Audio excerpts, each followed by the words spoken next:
भाभी माँ कसम कमाल का निशाना आपके छोकरे का। ये बड़ा होके बहुत। सोना क्या कर रही हो तुम? वकील साहब काला भाई है वो। भाभी है कोई बात नहीं, मारा अपने को ना, अपन देवर समझ के मार खा लिया है यार। और कोई होता ना तो इसमें 5 गोली बाकी है। काला भाई I am very sorry, very very sorry. चलता है भाभी, काला चलता है। Happy wedding anniversary. Thank you कोई बात, वेरी सॉरी है यार, वेरी सॉरी। No problem. सोना मालूम है कौन है वो? मुंबई के माफिया का राइट हैंड आदमी है वो। और हो भी कौन सकते हैं? क्या हो गया है आपको? पहले मोहन भाई साहब जैसे अच्छे और ईमानदार लोग आपके दोस्त हुआ करते थे, और अब ये गुंडा माफिया आपके सर्कल हो गए, घर तक आने लगे। सोना वो मेरा क्लाइंट है, ऑफिसर घर में नहीं आएगा तो कहाँ जाएगा वो?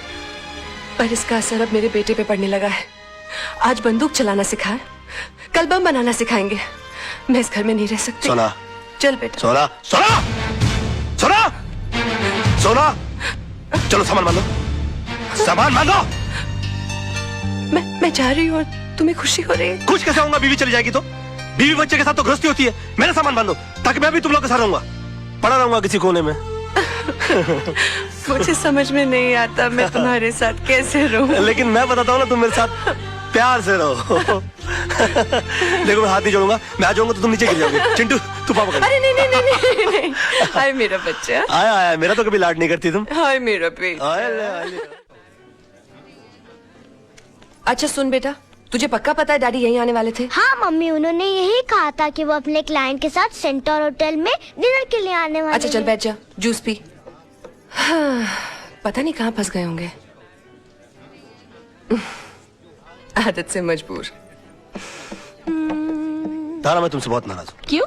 तुम मुझे शादी से पहले क्यों नहीं मिली? क्यों? वरना तुम मुझसे शादी करते। सीधी बात है। अच्छा हुआ तुमने मुझसे शादी नहीं की। क्यों?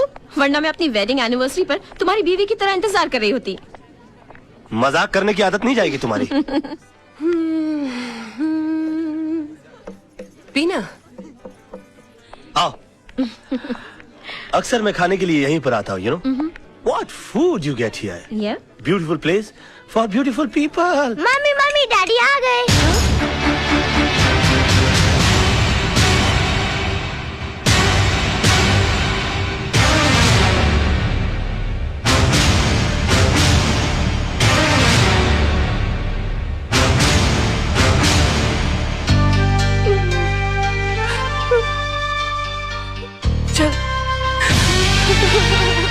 सुनिए, अरे मैडम तो चली गई, इस केक का बिल कौन भरेगा?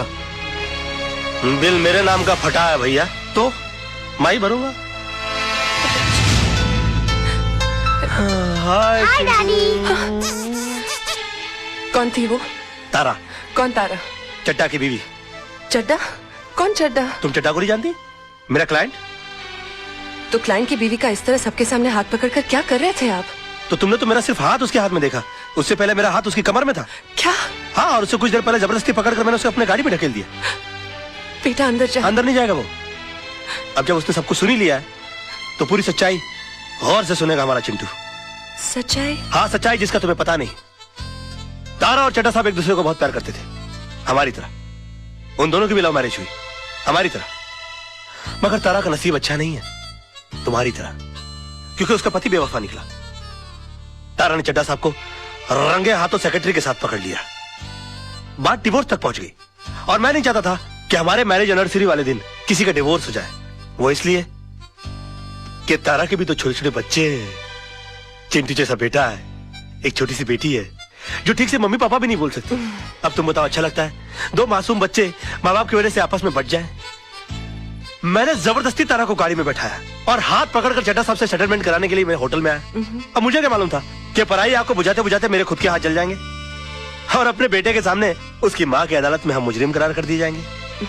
ये तो वही बात हुई कि मैं किसी का केस सॉल्व करने के लिए गया और मेरी जिंदगी का केस खराब हो गया। I mean, this is ridiculous, सोना। I'm sorry पापा। मुझे आप पर शक नहीं करना चाहिए था। कोई बात नहीं, इसे पता लगता है कि तुम मुझसे कितना प्यार करती हो। ये सब पॉजिटिव बात नहीं। Come on, let's go. Let's go out. Let's have a blast.